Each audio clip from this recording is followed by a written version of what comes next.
오늘은 감사, 관계가 살아난다라는 제목으로 하나님 말씀 전하도록 하겠습니다. 제가 한국에 갔는데 오랜만에 한 친구에게 연락을 받았습니다. 목사님 한국이세요? 그래서 제가 한국에 방문했습니다. 그랬더니 자기도 한국에 있다는 거예요. 그래서 시간이 되시면 혹시 얼굴을 잠깐 뵐 수 있을까요? 그래서 만났습니다. 만나서 이야기하는데 시간이 정말 빠른 거예요. 어제 헤어진 것 같은데 15년 만에 만난 것입니다. 그 친구도 이제는 두 아이의 엄마가 되어서 정말 힘차게 씩씩하게 살고 있는 모습이 참 좋더라고요. 대화하던 가운데 제 마음 가운데 남았던 메시지가 하나가 있는데 그 친구가 이런 이야기를 해요. 목사님, 저 아이 낳고 하나님의 마음을 참 많이 느끼는 것 같습니다. 하나님도 저희를 보시면서 이런 마음, 저런 마음 참 많이 드셨겠다라는 생각을 해요.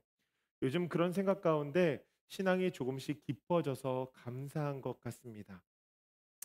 부모가 되어 보신 분들은 다들 공감하실 거예요. 아이 낳고서 아이가 너무나 예쁘고 사랑스럽고 정말 내 생명을 내어줄 수 있을 만큼 너무나 귀하잖아요. 그렇다고 뭐 마냥 예쁘기만 한 것은 아니죠. 요즘 한국은 아이 4살을 죽이고 싶은 4살이라고 한다고 하더라고요. 그만큼 말도 안 듣고 제멋대로 한다는 것이죠. 사실 그때부터 시작인데 어쩌다 죽이고 싶은 4살이 되었는지 잘 모르겠습니다. 아이가 자라면서 부모는 사실 그런 경험들을 참 많이 하죠. 그래서 자녀와 관계가 좋았다가 어느 순간에 뒤를 돌아보면은 관계가 허물어져 있고 그런 시간들이 우리의 삶 가운데 있는 것 같습니다. 제가 이 친구와 이야기를 나누면서 이 창세기의 말씀이 생각이 났어요. 우리가 삶을 살아가면서 누리는 복 중에 하나가 관계입니다. 하나님께서 사람을 창조하시면서 홀로 있는 것이 보기 좋지 않다. 그러고 여자를 만드시죠. 사람이 관계적인 기쁨 가운데 삶을 살아갈 수 있도록 하셨다는 거예요. 그 기쁨이 영원하면 참 좋았을 텐데 너무나 금세 깨어졌습니다. 선악과를 먹고 죄를 지은 인간이 가장 먼저 한 것은 무엇이냐면 남 탓이죠. 그를 비난하고 그를 향하여 핑계댄 것입니다. 관계가 어느 순간에 깨져 버렸다는 거예요. 사람은 죄로 인하여서 하나님과의 관계도 깨어지고 사람과의 관계 가운데에서도 깨어짐을 경험하게 되었고 이후 우리는 관계 속에서 슬픔과 아픔을 경험하며 살게 되었다는 것입니다. 여러분, 그래서 성경을 쭉 보다 보면 깨어진 관계에 대한 이야기가 굉장히 많은 것을 볼 수 있습니다. 하나님은 그것을 그냥 두시지 않으셨어요. 마음 아파하시면서 그 관계가 회복되어질 수 있도록 이 땅 가운데 예수님을 보내주셨고 그분을 십자가에 죽이심으로 말미암아 이 관계의 문제를 해결하셨다는 것이죠. 여러분, 그렇기 때문에 우리는 예수를 믿음으로 하나님 앞에 나아갈 수 있게 되었고 하나님과의 관계가 회복되어졌다라고 하는 것이죠. 그것을 통하여서 수평적인 사람들과의 관계도 온전한 관계를 맺으며 살아가게 되었다라고 하는 것입니다. 여러분, 이것이 오늘 본문의 중심 메시지입니다. 우리가 읽은 3장 12절의 말씀을 보면은 이렇게 시작을 합니다. 그러므로, 여러분, 이 접속사 그러므로는 앞으로부터 무엇인가 연결되어져 있다라고 하는 거예요. 7절부터 11절의 말씀을 읽어보면 어떤 내용이 주를 이루냐면 바울이 우리의 정체성에 대한 이야기를 참 많이 합니다. 여러분들은 예수 믿는 사람들입니다. 그러니 위의 것, 하늘의 것을 찾으십시오. 생각하십시오. 여러분들의 생명은 그리스도와 함께 하나님께 감추어져 있습니다. 그러니 부활의 날의 것을 바라보게 되어질 것입니다. 여러분들은 새 사람입니다. 그리고 나서 12절의 말씀으로 넘어오는 거예요. 그러므로 여러분은 새 사람이기 때문에 새 옷을 입어야 됩니다. 일부 예배 드리는데 이제 이렇게 앉아 계시는데 김성환 집사님 여기 앉아 계시는데 제가 군대에 대한 비유를 이게 드리려고 그러는데 여기 계시는 분들은 뭐 군대 안 갔다 오신 분들도 계시잖아요. 근데 거기 계신 분들은 다 군대 다녀오신 거예요. 그래서 여러분, 군대 가면은 헌 옷을 벗고 군복으로 갈아입죠. 여러분, 그런 것처럼 하나님께서 우리에게 새 사람에게 새 옷을 입으라고 말씀하신다는 거예요. 정체성에 걸맞는 옷을 입으라는 것이죠. 여러분, 그래서 성경을 쭉 보다 보면요, 벗고 입는 이야기가 참 많이 나옵니다. 오늘 본문 앞절에도 3장 8절과 9절의 말씀을 보니까 이렇게 기록을 합니다. 이제는 너희가 이 모든 것을 벗어버리라. 곧 분함과 노여움과 악의와 비방과 너희 입에 부끄러운 말이라. 너희가 서로 거짓말하지 말라. 옛사람과 그 행위를 벗어버리고, 옛사람과 그 행위를 벗어버리라는 거예요. 에베소 교회를 향하여서도 동일한 메시지가 선포되어지는데 4장 22절의 말씀인데 우리 한번 같이 읽어볼까요? 함께 읽습니다. 너희는 유혹의 욕심을 따라 썩어져가는 구습을 따르는 옛사람을 벗어버리고, 썩어져가는 구습을 따르는 옛사람을 벗어버리래요. 여러분, 히브리 기자도요 동일한 메시지를 전하는데 12장 1절의 말씀입니다. 모든 무거운 것과 얼매이기 쉬운 죄를 벗어버리라는 거예요. 옛사람과 그 행위, 썩어져가는 구습, 그리고 우리를 얽매는 모든 죄악, 그 모든 것을 벗어야 한다는 것입니다. 예수 믿는 사람은 과거를 청산해야 된다는 거예요. 그리고 나서 하나님께서 입혀주시는 옷인 의인의 옷, 새 옷을 입으라고 우리에게 말씀하여 주시는데, 그것이 우리가 읽은 12절의 말씀입니다. 우리 12절의 말씀 한 번 더 읽어볼까요? 골로새서 3장 12절 말씀입니다. 그러므로 너희는 하나님이 택하사 거룩하고 사랑받는 자처럼 긍휼과 자비와 겸손과 온유와 오래 참음을 옷 입고, 아멘. 아주 구체적인 옷을 입으라고 말씀하시는데 긍휼과 자비와 겸손과 온유와 오래 참음을 옷 입고, 뭐가 속옷인지 뭐가 겉옷인지 모르겠어요. 그런데 무조건 입으라는 거예요. 여러분, 열거된 옷들을 가만히 보면 우리의 성품과 관련되어진 것을 알 수 있습니다. 긍휼과 자비와 겸손과 온유와 오래 참음. 여러분, 이것을 어디에 입어야 되냐면 우리 마음에 입어야 된다고 말씀하시는 거예요. 여러분, 이것은요 우리의 정체성을 너무나 잘 드러내는 옷인데, 이 정체성이 어디서 드러나냐면 사람을 대할 때, 관계 속에서 드러난다는 거예요. 여러분, 한번 가만히 생각해 보십시오. 긍휼은 불쌍히 여김을 의미합니다. 누구를 불쌍히 여겨요? 대상이 있다는 것이죠. 자비도 고통당하는 자를 향한 측은지심을 이야기하는데 거기에도 대상이 있습니다. 겸손도 자신을 낮추는 마음인데요, 거기에도 누구에 비하여라고 하는 대상이 있다는 거예요. 온유와 오래 참은 모두 마찬가지입니다. 대상이 있다는 거예요. 옷을 입고 혼자 있으면 절대로 드러나지 않는데 반드시 사람들과의 관계 가운데 있을 때 이 옷이 드러나게 되어진다라고 하는 것이죠. 여러분, 하나님께서 오늘 이 말씀을 통해서 우리에게 무엇을 말씀하시냐면, 믿음의 사람들, 우리의 정체성은 다른 곳이 아니라 관계 속에서 사람들을 대할 때 드러내야 된다라고 하는 것을 말씀해 주시는 거예요. 우리의 신앙생활 중에 핵심 중에 핵심이 바로 무엇이냐면 관계라는 것입니다. 여러분, 하나님께서 이 옷을 입고서 관계 가운데 두 가지를 꼭 행해야 된다고 말씀하시는데, 그 첫 번째가 무엇이냐면 용납과 용서입니다. 첫 번째 뭐라고요? 용납과 용서. 여러분, 교회를 보면 이 구성원들이 굉장히 다양하죠. 골로새 교회도 그랬습니다. 이 골로새 교회는요 굉장히 독특한 구성원들이 있었어요. 11절 말씀에 나오는데 거기에 이렇게 기록이 되어져 있습니다. 헬라인이나 유대인이나 할레파나 무할레파나 야만인이나 수구디아인이나 종이나 자유인이나. 여러분, 이 사람들이 골로새 교회를 구성하고 있던 사람들이었어요. 삶의 스타일과 문화의 차이는 백그라운드입니다. 너무나 당연하다는 거예요. 제가 하나씩 가만히 살펴보면서 어떤 단어로 골로새 교회를 설명해야 될지 잘 모르겠는 거예요.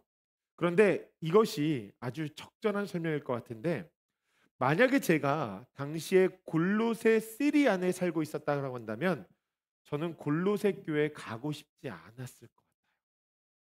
여러분, 한번 생각해 보십시오. 헬라이가 유대인은요 성경 가운데서 계속적으로 싸우는 갈등의 관계입니다. 그래서 성경 가운데서 계속해서 싸우지 마라, 하나가 되어야 된다, 헬라인과 유대인들을 향해서 계속 이야기하잖아요. 이것이 복음의 능력입니다. 여러분들 예수 믿었다고 한다면 하나가 되어야 됩니다. 누구를 향해서 이야기해요? 헬라인과 유대인들을 위해서 이야기해요. 그만큼 갈등의 관계였다는 거예요. 여러분, 그 다음이 할레파와 무할레파인데, 할례를 받아야 되는가 할례를 받지 않아도 되는가에 대한 이야기입니다. 신학적인 충돌이에요. 여러분, 신학적 충돌이 얼마나 무서운지 아십니까? 교회가 시작되어지고 이단들의 공석이가 막 시작되어졌을 때 교리가 형성이 되어지는데, 그 당시에 삼위일체 교리 이거 잘못 주장했다가 얼마나 많은 사람들이 죽었는지 몰라요. 여러분, 헬라파와 무할레파는요, 구원론에 대한 논의이기 때문에 굉장히 살벌했을 것입니다. 야만인과 수구디아인, 종과 자유인, 여러분 아무리 섞이려고 해도 섞일 수 없는 사람들이 모여 있는 공동체라는 거예요. 이렇게 구성하려고 해도 구성해지지 않는 사람들이 모여서 얼마나 많은, 얼마나 큰 분쟁과 분열이 있었겠어요. 그런 자들을 향하여서 하나님께서 말씀하시는 거예요. 여러분들 예수 믿는다고 한다면 새 옷을 입으십시오. 그리고 서로 용납하고 용서해야 합니다. 이것이 진짜 크리스천의 모습입니다. 여러분, 그렇게 정체성을 드러내라는 거예요. 나와 다른 저 사람을 바라보면서 긍휼히 여기고, 고통당하는 자를 외면하지 말고, 내가 저 사람보다 절대 낫다고 이야기하지 말고, 절제된 힘으로써 분별력 있게 행동하면서 견디고 오래 참음으로써 사랑을 증명하라고 우리에게 말씀하시는 것입니다. 여러분, 사실 이거 어렵죠. 살아보신 분들은 아시겠지만 우리의 힘으로 잘 되어지지 않습니다. 중요한 것은 여기 있어요. 안 된다고 포기하면 안 된다는 거예요. 안 된다고 포기할 일이 아니라는 것입니다. 그것을 붙들고 기도하면서 성령님 도와주세요. 성령의 역사가 필요합니다. 간절히 기도해야 된다는 거예요. 그렇게 우리의 정체성을 드러내야 된다는 것입니다. 최근에 이 찰리 커크라고 하는 사람이 죽었죠. 추모식이 있는데 제가 보면서 눈여겨본 것이 하나가 있어요. 그의 아내 에리카가 나와서 이런 이야기를 합니다. 제 남편은 자신의 생명을 앗아간 사람들과 같은 청년들을 구하고 싶어 했습니다. 그 마음으로 내 남편을 죽인 그 사람을 용서합니다. 그리고 나서 그분이 뭐라고 이야기하냐면, 그것이 그리스도께서 우리를 위해서 하신 일이며 찰리가 가장 원하는 일이라고 생각합니다. 저는 이 부분이 가장 마음에 와닿았는데요. 여러분, 용서의 기반이 내가 아니라 누구예요? 예수님이어야 된다는 거예요. 그것이 그리스도께서 우리를 위해서 하신 일이라는 거예요. 용납하고 용서하는 것 가장 먼저 누가 하셨냐면 예수님이 하셨다는 거예요. 그 예수님께서 하신 일을 본받아서 하라고 우리에게 말씀하시는 것입니다. 사실 저는 이 마음이 어떤지 잘 모릅니다. 아내를 잃어보지 않았고 자녀를 잃어보지 않았기 때문이죠. 그런데 제가 이분의 이야기를 가만히 보면서 회개한 것이 하나가 있어요. 그것이 무엇이냐면, 나는 그녀와 같은 고통에 미치지 못하는 작은 감정들, 그 감정 앞에서 다른 사람들을 용납하고 용서하지 못할 때가 너무나 많았다는 거예요. 날 괴롭히는 자, 내 기분과 감정을 상하게 하고 오해하게 만들고 내 자존심을 상하게 했다는 그 이유 하나로 용납하지 않고 용서하지 않았다는 것이죠. 그리고 아주 명확하게 선을 그었습니다. 저는 이분과 상대할 수 없습니다. 여러분, 어쩌다 보니까요, 내가 너무나 중요해져 버린 거예요. 여러분, 이 시대 가운데 가장 큰 우상이 누군지 아십니까? 바로 나 자신이에요. 내 자신이 너무나 중요하다 보니 예수를 믿어도 내 마음 가운데 조금 타격을 주고 내 마음을 조금 상하게 하고 좀 손해보게 하면 용납하고 용서할 수 없는 거예요.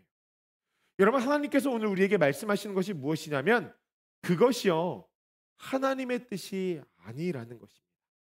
우리가 진짜 예수를 믿는다고 한다면 새 옷을 입고 그 정체성을 관계 가운데서 드러내야 된다는 거예요. 주께서 너희를 용서하신 것 같이 그리스도께서 우리를 위해서 하신 일을 기억하며 십자가를 바라보며 용납하고 용서하는 것, 여러분 그것을 위해서 성령 있게 부르짖는 것, 여러분 그것을 우리가 해야 된다는 거예요. 그것이 바로 진짜 예수 믿는 사람의 모습이라는 것입니다. 전 우리 교회가 그런 교회가 되어지기를 간절히 소원합니다. 이 교회 왔을 때 누구든 용납되어지고 누구든 용서되어지는 교회, 또한 우리의 가정이 그런 가정이 되어지기를 간절히 소원합니다. 서로를 향해서 누군가 불만이 있거든 피차 용납하고 용서하며, 여러분 그것이 어디서부터 나와요? 십자가. 그 십자가를 바라보며 나아갈 수 있는 가정과 교회가 되어져야 된다는 거예요. 여러분, 그것을 위해서 기도하는 우리가 되어지기를 간절히 소원합니다. 둘째로는 무엇이냐면 사랑입니다. 사랑. 둘째 뭐라고요? 사랑. 13절 말씀 보니까 이렇게 기록되어져 있어요. 이 모든 것 위에 사랑을 더하라. 이는 온전하게 매는 띠니라. 아멘. 이 말씀을 가만히 보면 뭐 그냥 사랑해야지라고 생각할 수 있습니다. 근데 제가 이 말씀을 가만히 보다가 왜 용납과 용서 이후에 사랑의 띠라고 말씀하셨을까? 사랑이라고 말씀하실 수 있는데 이것을 묶는 띠라고 말씀하셨을까? 여러분 생각해 보세요. 왜 그러셨을까요? 용납과 용서를 넘어서 화해하고 사랑해야 된다는 거예요. 여러분, 이유는 아주 간단합니다. 여기에 가지 않고서는 용납과 용서가 온전해질 수 없기 때문이에요. 사랑에 가지 않고서는 용납과 용서가 헛수고가 되어진다는 거예요. 사람들과 관계를 하면서 참 힘들고 어려운 시절들을 겪을 때가 있습니다. 나는 최선을 다해서 용납하고 용서하는데 상대방이 변화되어지지 않아 보여요. 여러분, 우리가 이것을 꼭 기억해야 되는데 디폴트 값이 있어요. 디폴트는요, 변화되어지지 않는다는 거예요. 여러분, 그게 디폴트예요. 누구처럼? 나처럼. 나처럼 여러분 상대방도 잘 변화되어지지 않는다. 여러분, 그게 디폴트라는 거예요. 그러니 우리가 어떻게 해야 돼요? 기대하지 말아야 된다는, 그 기대를 하면 안 된다는 거예요.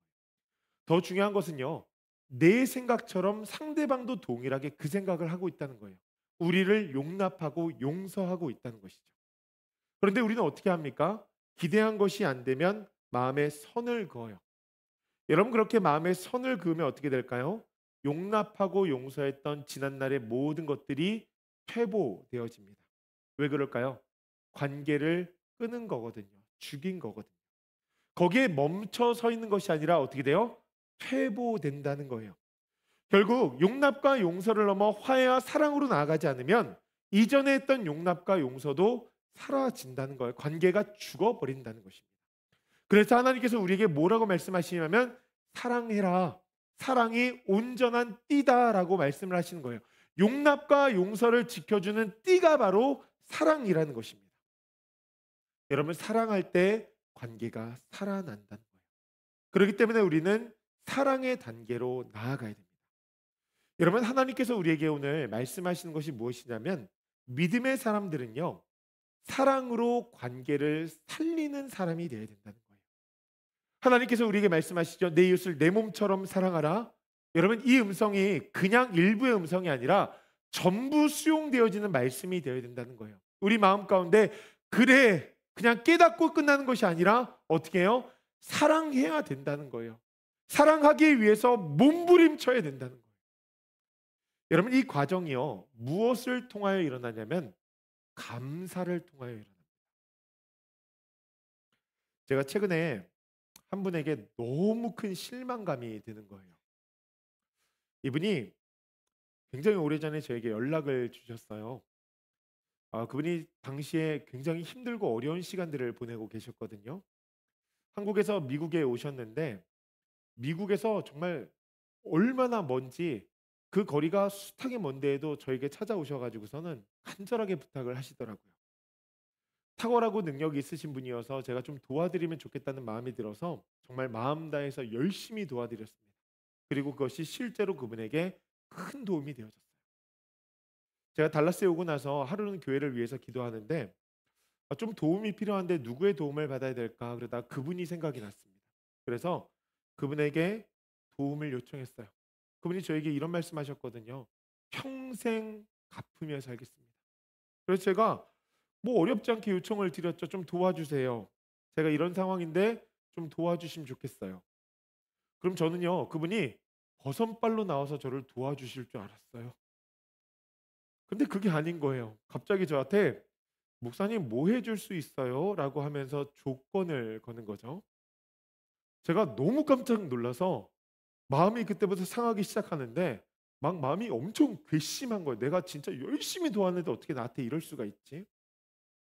그리고 나서 저녁에 감사 노트를 적으려고 하는데 감사가 안 나오는 거죠. 감사할 게 없어요. 그래서 제가 하나님께 물었습니다. 하나님, 제가 이럴 때에는 뭐를 감사해야 될까요? 그분이 그런 사람인 걸 알게 되었고, 이제는 그분이 그런 사람이니까 더 이상 관계를 그냥 하지 말자. 끊게 되었으니까 감사해야 될까요? 분명히 하나님께서는 선하신 분이시기 때문에 이런 상황들이 내 앞에 펼쳐졌을 때 나에게 유익하게 하시기 위해서 어떤 교훈이라는 것을 주실 텐데, 선한 손길을 펼치실 텐데, 하나님, 제가 무엇을 감사해야 될까요? 그렇게 기도하는데요. 성령님께서 제 마음 가운데 두 가지의 마음을 주셨어요. 첫 번째 뭐냐면, 시연아, 너 그거 너가 도와준 거 아니라 내가 도와준 거야. 너가 도와준 거 아니고 내가 도와준 거야. 우리 하나님이요, 불난 집에 부채질하는 것도 아니고 내가 아니라 하나님이 하신 거래요. 근데 뭐 하나님이 하셨다 그러니까 제가 뭐라 그래요? 뭐 할 말도 없고, 저도 그 당시에는 뭔가 열심히 한 것 같은데 하나님이 하셨다니까 뭐 그렇죠. 하나님이 하신 게 맞습니다. 근데 제가 그 순간에 뭘 깨달았냐면은, 내가 하나님의 공을 가로채려고 했구나. 내가 하나님의 영광을 가로채려고 했구나. 그 생각이 든 거예요. 하나님이 하셨죠. 여러분, 모든 것은 사람을 통해서 하나님께서 이루신 일이죠. 그런데 그것을 사람이 얻고 싶은 거예요. 그 공을 받고 싶은 거예요. 그래서 제가 맞습니다, 하나님. 모든 영광은 하나님에게 올려드려야죠. 맞습니다. 저는 여기에 지분이 없다는 것 이제 확인했습니다. 근데 제 마음 가운데 서운함이 풀리지가 않는 거예요. 근데 잠시 후에요, 성령님께서 제 마음 가운데 어떤 마음을 주셨냐면, 시연아, 너도 그래. 너도 그래. 그 사람에게만 안 그랬을 뿐이지 너도 얼마나 많은 사람들에게 도움을 받았니? 그런데 지금 너의 모습을 보면서 너도 내가 잘나서 그런 줄 알고서 적반하장으로 사람들을 대할 때가 얼마나 많은 줄 아니? 저는 하나님 앞에 나아가서 좀 뭔가 감사도 찾고 제 억울함도 풀어보고 그러려고 그랬는데, 하나님이 제 말 막 계속 찌르시는 거예요. 제가 실제로 안 그랬으면 하나님 앞에 저 안 그랬어요 이렇게 할 말이라도 할 텐데, 제 모습을 가만히 살펴보니까 저도 그러고 있는 거예요. 그러고 나니까 감사를 찾게 됐어요. 뭐가 감사하냐면, 다른 사람을 통해서 제가 그 이야기를 들었으면은 억셉트가 되어지지 않았을 것 같아요. 하나님께서 저에게 직접적으로 그 말씀을 해주시니까 제 마음이 그게 받아들여지는 거예요. 내 모습이 그랬구나. 내 모습을 깨달은 것에 대한 감사. 그리고 기도하면서요, 그분을 향한 마음 상황이 완전히 사라졌어요. 진짜 우리가 손 씻을 때처럼 이 거품이 완전히 사라지는 것처럼 하나도 안 남았어요. 제가 사실은 제 마음 가운데 진짜 괘씸하다. 배은망덕하다. 나중에 한 번만 걸려봐라. 제가 속으로 진짜 그러고 있었거든요. 근데 그 마음이 완전히 사라진 거예요. 그래서 제가, 이게 지난주에 있었던 일이에요. 그래서 제가 지난주에 이런 감사를 적었어요. 하나님, 제가 제 자신을 많이 알게 되어서 감사합니다. 또한 하나님께서 이 땅에 행하시는 일들에 대해서 제가 영광을 얻으려고 했던 것 회개합니다. 나도 똑같은 사람이었는데 나는 안 그런 척 했던 것 회개합니다. 알게 해주셔서 감사합니다. 제가 그런 존재였다는 것을 깨닫게 되어지니까 제 포커스가 그 사람을 향하지 않는 거예요. 사람이 그런 존재였구나. 그리고 나서 하나님의 뜻을 구하는데 그분과의 관계를 끊을 필요도 없는 것이죠. 저는 이 관계가 좋아질 것이라고 믿습니다. 왜냐하면 제가 그분을 대할 때 이제는 빚을 받아야 되겠다라는 그 마인드가 아니기 때문이죠. 그 기대가 사라진 거예요. 그리고 하나님께서 하나님의 일을 행하신다고 했는데, 그러면 그분에게 행하셨던 것처럼 분명히 나에게도 하나님께서 그 일을 행하시겠지라는 기대가 마음 가운데 일어난 거예요. 그분을 통하지 않아도 괜찮은 거죠. 하나님께서 행하신 일이니까. 그리고 제가 제일 마지막 깨달은 건 무엇이냐면, 나도 죄인이고 그분도 죄인이고, 그리고 저도 어떻게 마음을 먹어야지 그분과 함께 대화를 하면서 지낼 수 있는지를 알게 되어진 거예요. 그러니까 용납과 용서를 넘어서 사랑하면서 나아갈 수 있는 관계가 되어진 거예요. 제가 그렇게 설교를 준비하는데요, 너무너무 신기한 게 제가 경험한 것이 오늘 말씀에 나와요. 15절 후반절에서 16절로 이어지는 말씀 한번 가만히 보십시오. 이렇게 기록이 되어져 있어요. 너희는 또한 감사하는 자가 되라. 여러분, 제 삶에서 감사를 찾으려고 하나님 앞에 나아가서 기도하다 보니까 어떤 일이 생겼냐면 그리스도의 말씀이 너희 속에 풍성히 거하여, 하나님의 말씀이 제 마음 가운데 풍성히 거하여, 말씀이 그냥 들리고 적어진 말씀으로 끝나는 것이 아니라 내 마음판에 새겨진 말씀, 내 삶 가운데 역사하는 그 말씀이 되어진 거예요. 여러분, 히브리 기자가 이 말씀을 이렇게 기록하지 않습니까? 우리 한번 같이 읽어볼까요? 히브리서 4장 12절 말씀 함께 읽습니다. 하나님의 말씀은 살아있고 활력이 있어 좌우의 날선 어떤 검보다도 예리하여 혼과 영과 및 관절과 골수를 찔러 쪼개기까지 하며 또 마음과 생각과 뜻을 판단하나니. 아멘. 살아계신 그 말씀이 제 마음 가운데서 살아서 역사하기 시작하는 거예요. 내 심령 가운데 있는 가장 깊은 곳에 그 죄를 찌르고 찌르면서 제 마음의 생각과 뜻이 올바른지를 계속 판단해 주시는 것이죠. 여러분, 말씀이 풍성히 거한다는 것이 바로 이거예요. 그러고 나니까요, 지혜가 생기는 거예요. 내가 이분을 어떻게 대해야지 함께 사랑의 관계 가운데 나아갈 수 있을까? 피차 권면하고 하나님을 찬양하고. 여러분, 그래서 제가 그날 저녁에 이 감사 노트를 쓰면서 하나님을 얼마나 찬양했는지, 말씀을 경험한 것이 너무 감사하고 이 놀라운 역사를 전할 수 있다는 것이 너무나 감사해요. 이것이 하나님께서 내 삶 가운데 이루시는 일. 여러분, 이 역사가요, 우리 안에 있어야 돼요. 여러분, 그래야지 조이필 교회가 말씀과 동떨어진 기형적인 교회가 아니라 성경이 이야기하는 한 몸 공동체, 정말 함께 울고 함께 웃을 수 있는, 함께 아파하고 함께 기뻐할 수 있는 교회가 되어진다는 거예요. 여러분, 그렇게 기쁨의 공동체가 될 수 있다는 거예요. 오늘 말씀해 보니까 뭐라 그래요? 예수의 이름으로 말하고 행하며 하나님 앞에 영광 돌리며 나아갈 수 있는 공동체. 여러분, 그 공동체가 감사할 때 이루어진다는 거예요. 감사할 때 말씀이 내 안에 이루어지고 지혜를 얻게 되어지면서 한 몸 공동체로서 함께 나아갈 수 있게 되어지는 것이죠. 사랑하는 성도님들, 감사합시다. 감사합시다. 감사합시다. 저는 최근에요, 이 감사 노트 쓰면서 참 좋은 게 뭐냐면은 사람의 품격이 좀 높아지는 것 같아요. 사람의 품격이 좀 높아지는 것 같아요. 제가 목회자로 살아가면서 참 힘들고 어렵다고 느낄 때가 언제냐면은 무엇인가 진심이 되어지지 않을 때. 하나님께서 섬기라고 이 자리에 세워주셨으니까 정말 최선을 다해서 섬기고 최선을 다해서 사랑하고 뭘 하든지 진심이고 싶은데 저도 사람인지라 마음이 굳어지고 그게 잘 안 될 때가 있거든요. 그렇다고 제가 뭐 굳어진 마음을 다 드러내놓고 살 수는 없잖아요. 그러다 보니까 흉내를 자꾸 내게 되는데 그때가 저는 너무 힘든 거예요. 제가 위선적이 되어질 때.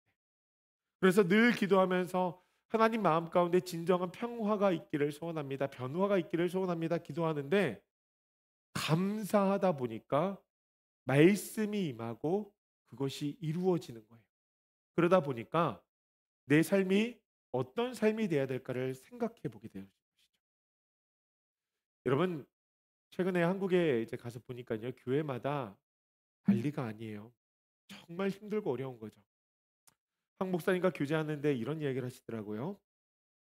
목사님, 우리가 교회로 이렇게 다 모이는 이유가 좀 더 나은 사람이 되기 위해서 정말 사람답게 하나님께서 창조하신 사람처럼 살기 위함인데, 그러면 자신의 부족함이 좀 인정되어지고 그 부족함을 서로 보듬어주고 하나님 말씀대로 사랑하며 섬기기 위함인데, 이 교회 공동체가 왜 그런지 잘 모르겠다.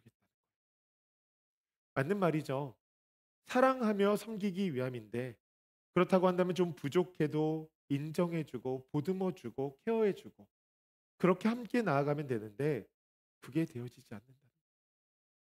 그래서 저는 이번에 그 휴가를 보내면서 제 마음 가운데 진짜 하나님, 우리 조이필 교회가 성경적인 교회가 되어지기를 소원합니다. 용납과 용서를 넘어 화해와 사랑의 공동체. 하나님 그 공동체가 이 감사를 통해서 이루어지기를 간절히 소원합니다. 여러분, 교회가 위대한 교회가 되어지는 것이요, 뭐 사람이 많이 모이고 건물이 크고 그것도 굉장히 필요하죠. 여러분, 근데 진짜 위대함은 어디서 나올까 한번 가만히 생각해 보세요. 크리스천들이 하나님께서 우리에게 말씀하시는 마음의 옷, 그것을 입고 우리가 삶을 살아가면서 사람들과 관계할 때 긍휼이 나오고 자비가 나오고 온유가 나오고 오래 참음이 나오고, 여러분 이 마음에 옷 입은 것이 딱 드러나는 거예요. 여러분, 그렇게 나아갈 때 하나님께서 큰 영광 받으시는 것이죠. 복음이 전해지는 것이죠. 하나님 나라가 확장되어진다는 것이 여러분 사실 다른 것이 아니라 그런 것 아니겠습니까? 내 남편과 내 아내에게 정말 저 사람이 진짜 예수 믿는 사람이구나 인정되어질 때, 여러분 다음 세대에게 자손에게 말씀을 전수하고 복음을 전한다는 것이 무엇이에요? 우리 엄마가 진짜 크리스천이구나, 우리 아빠가 진짜 크리스천이구나, 여러분 그것이 인정되어질 때, 친구들에게 그것을 인정받을 때, 여러분 그것이 위대한 교회가 되어지는 방법이라는 거예요. 여러분, 그런 사람들이 함께 모였다고 한번 생각해 보십시오. 그 교회는 위대한 교회가 되어집니다. 그 교회에 오고 싶겠죠. 전 우리 교회가 그런 교회가 되어지기를 소원합니다. 그렇게 감사하며 말씀을 풍성히 하여 지혜로 용납하고 용서하며 화해하고 사랑하며 나아가는 공동체, 그 사랑의 관계로 관계를 살리고 사람을 세우는 공동체, 그런 공동체 되어지기를 주님의 이름으로 간절히 축복합니다.